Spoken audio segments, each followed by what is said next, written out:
Only in our industry, lucky us. So if you guys didn't get a chance, if you'd like to grab a glass, we thought we'd give you all an exclusive to our reception. That'll be happening a little bit later. But we wanted you to enjoy this time as part of this exclusive. We've got some exciting updates for you. And I want to start with, because this is really historic actually. This is the first time in my 25-year history of being in this industry meeting with you in the meetings front. I mean, we've been doing leisure forever, as you know, but this is a momentous occasion coming out of the pandemic. And I'm thrilled to have so many partners with us today that said, you know, let's do this together. Let's get this coalition of competitors together. And so Visit California is a little bit of a different organization. It's modeled after our commodity boards, our agricultural commodity boards. It's a 501c6. We have 20,000 investors. Actually, on the next slide, you'll see many of the partners and hopefully some exceptional meetings that you've been engaged in over the years. And that's who sits on our board.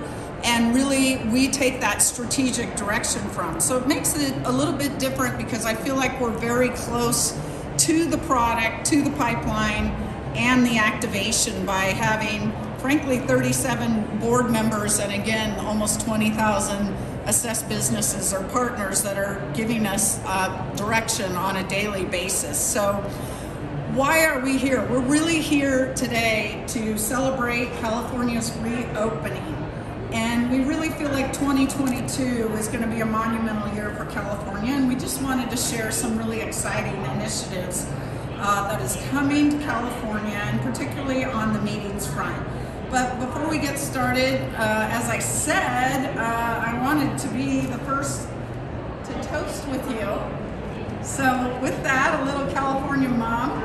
Cheers, and here's to 2022.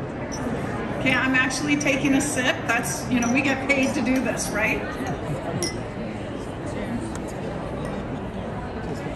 As you can see, we're hosting the happy hour at 4 o'clock today, starting right now at 3. And make sure you scan your badge to enter to win a Dream California Getaway. I'm most excited because we'll have some very special guests here to escort you out of this room and over to our reception tonight. So I'm excited. I've seen little glimpses and hopefully you'll be excited too. I'll give you a hint. They actually couldn't come into the room. They couldn't quite fit. So I'll leave that as, quote, the tease for all of you guys. But we'll be serving California wine at our gateway cities this evening, Los Angeles, San Francisco, San Diego, and the Anaheim, Orange County area, as well as Visit California, and some great past appetizers. So with that, we're talking about this coalition of competitors. And I want to recognize some of our destination leaders that are here in the front row that are with us. We actually have 22 destinations this year at IMEX, but if you guys can stand, turn around and just quickly, Scott, if you want to go down the road and just quickly introduce yourselves, because it's quite a delegation. Good afternoon, Scott White, Visit Greater Palm Springs. Thank you for being here. Misty Kearns with Santa Monica. Kathy Chenega Dykes with Visit Santa Barbara. Adam Burke, Los Angeles Tourism. Wonderful to see you not through a computer screen. Joe D'Alessandro with San Francisco, welcome. And Junior Tava with Visit Anaheim. Thank you for being here. So see, I'm being very transparent. Truly the competition, but recognizing that we're all in this for the long term. And we really feel like working together, a rising tide lifts all boats. But you can see all the destinations that are with us, including 249 delegates also exhibiting this week at IMEX. So incredible partners, and we're all here to talk about our message of restoring group travel, which has been such a key milestone for us as part of this opening that occurred in June. And because of this incredible task force that we put together, it's really the first time that Visit California has been in the space to really amplify the voices of our individual destinations and our tourism partners. In fact, we're spending about $4.5 million this year to get the word out out that California is open for business. We're targeting, of course, meeting planners and, of course, C-suite business leaders. Audience, and I just ran into Ray Bloom, who was standing right outside, and I will say that it's exciting to be back here in Las Vegas. It's exciting that IMEX is back here in the States. We're looking forward to being in Frankfurt next year, and it is just wonderful to be together. I have the privilege. My name is Don Welsh. I'm President and CEO of Destinations International, and if you know a little bit about the organization, we're a small group. We represent 625 destinations in 16 countries. So we have to divide and conquer with great volunteer leaders, and that's exactly what we're going to show you what we've been doing today.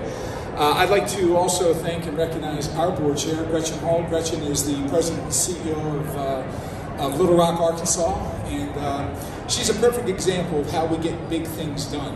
And one of the bigger challenges we have had, really starting in 2019, was how to get some structure around letters of agreement, letter of intent, that will really make it easier for the meeting planners in the selection of destinations and streamline that process. Well, I'm pleased to say Melissa Cherry, our Chief Operating Officer, and this lovely person I'm going to introduce to you in a second, started combining the resources of our key destinations, and we formed what was called the Large Market Roundtable. And the Large Market Roundtable gave the sales leaders of these respective destinations that you'll see right here the opportunity to talk and convene and have conference calls and address issues collectively as a group. Again, with the intent of streamlining the process for both the planner, the organization, and the destination. And it's amazing how far we've come. And the good news is a lot of the work that was done pre-pandemic is so relevant and so timely now. We just had our meeting just a few minutes ago. So I want to, without further ado, I just want to thank some folks that are going to be talking to you shortly about the work that's being done and what's being discussed as go forward. I had a chance to be at the Smart Meetings discussion yesterday and hearing from the planners about things that are very timely, and I shared with us the information this morning. This great universe is coming together, working closely to address, because I think we all know, I've been traveling since the pandemic has begun. I've been to 65 cities, and what is driving the recovery to date has been leisure travel. But we all know right now that cities, destinations, countries will not get healthy until meetings and events are clearly back to their pre-pandemic levels. So we think this is going to be a catalyst for this. And I'd like to just basically thank some folks that are going to serve on this discussion panel today. You've got Melissa Riley, who's the chair. Melissa is right there, who heads up sales for Elliott in Washington, D.C. We got Dustin Arnheim, who is in Baltimore. Experience Baltimore is a great friend leader. Darren Kingy in Visit Indianapolis, and of course Maria Grasso in Philadelphia, the great city of Philadelphia. So without further ado, thank you for being here. Thank you for helping the industry recover, and I'll turn it over to the real expert now, and that is our dear friend Melissa Riley. Thank you, Melissa. Thank you, everybody. This morning, and in person, which is even better. I'm gonna go through a couple of just highlights in terms of the business meetings and conventions industry, kind of what it means to our industry as a whole, but then set up the conversation that our esteemed panelist here is going to take you through in a few minutes. So first of all, I would be remiss if I didn't start off with our great partnerships with Destinations International that has benefited more than 300 destinations across the world. The Event Impact Calculator was launched in 2010. Many improvements and enhancements and additions since then has been made. But just looking at kind of that timeline of a decade of impact calculations and looking at where we are in 2021 with almost 250,000 events analyzed using the Event Impact Calculator. Again, a great tool for all our destinations across the world. Now, to help set up the next conversation, we'll share some high-level data points with you. I'm more than happy to dig into the details a little bit more for anyone who is interested after. But U.S. meeting sector, looking at the activity pre-pandemic, annually about 1.9 million meetings, representing about 300 million room nights in the U.S. alone. generating about $325 billion in direct spending from attendees, organizers, and exhibitors. And one of the critical parts of this too, and at such a great timing with the international, at least some of the international borders reopening this week. 1 in 10 attendees of US meetings are international. So great to see that coming back. It's going to be a critical component to seeing our industry getting back to 2019 levels. So looking at the sector impact, so not just activity, but what does that really mean? Well, looking at about $845 billion in economic impact from those events, help supporting about 5.9 million jobs and $249 billion in labor income. And as you know, over the last 18 months, our industry has been extremely hard hit on the employment front, and we'll get back to that in a minute. All in all, it's about $446 billion in GDP, so we're talking big money. It's a lot at stake here, and $104 billion in federal, state, and local taxes. Now, looking at the recovery, business travel is the hotel industry's largest source of revenue. It's been slow to return for various reasons since the onset of the pandemic, but business travel in general includes not just meetings and groups, also transient business travel, corporate, group, government, and other commercial categories. Right now, as we're expecting, looking at forecasting in the foreseeable future, looking at probably 24 before we're back to 2019 levels. Now, looking at employment and why it's so important to get the industry back on track, recovery of group travel is critical component of getting people back to work in our industry. About 1/3 of all lost jobs in the US since February 2020 are related to our industry. The road to full recovery, and we said this many times before, Don just alluded to the same, the road to full recovery goes through the travel and industry sector, and group travel plays an integral role in making that happen. So I thank you for your time this morning. I'm going to introduce, it's my distinct pleasure to introduce Melissa Riley, Vice President of Convention Sales and Services from Destination DC. Preliminary growth numbers is not only an increase in demand of 14%, but also an increase in yield. And when you consider the challenges that Puerto Rico's hotel community has faced in recent years, this is a very encouraging sign that's attracting a lot of attention amongst investors who see Puerto Rico as an island of opportunity.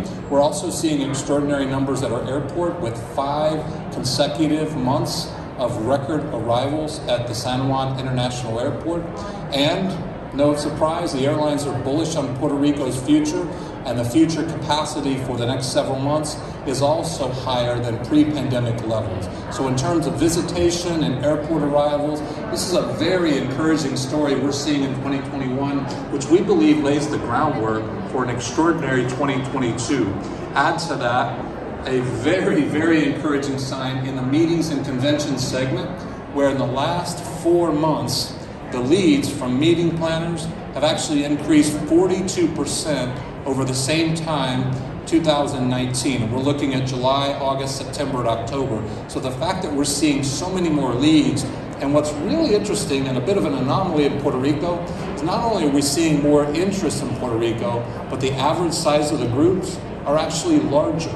Whereas you would think with hybrid meetings that there would be some smaller size group, but we're actually seeing more interest, more groups, and larger sized groups. So this is a really encouraging sign because, as we all know, there is no full recovery without the meetings, conventions, and event segment. Now, looking forward, what do you do to celebrate these extraordinary numbers in 2022? Well, in Puerto Rico, we throw a big party. And so on New Year's Eve this year, we are thrilled, honored, and humbled to be added to the list of iconic cities like New York, Los Angeles, and New Orleans as the newest location in the Dick Clark New Year's Rockin' Eve with Ryan Seacrest celebration. This is their 50th anniversary, and for the first time ever, they will be launching the first ever Spanish language countdown. Now, you may not realize this, but on Sunday, we didn't change our clocks back in Puerto Rico. So this time of year, we're actually an hour ahead. So when it'll be about 11 o'clock New York time, it'll be midnight in Puerto Rico. So we like to think 2022 starts in Puerto Rico. And if you can't visit us, you can certainly tune in to ABC and watch this historic event with thousands of people right there in the open plaza outside of the Puerto Rico Convention Center, and also in the next door entertainment center, Distrito T-Mobile. This is going to be an extraordinary historic occasion that we believe will not only celebrate a great 2021, but help us all ring in the new year and begin it with a Spanish language countdown.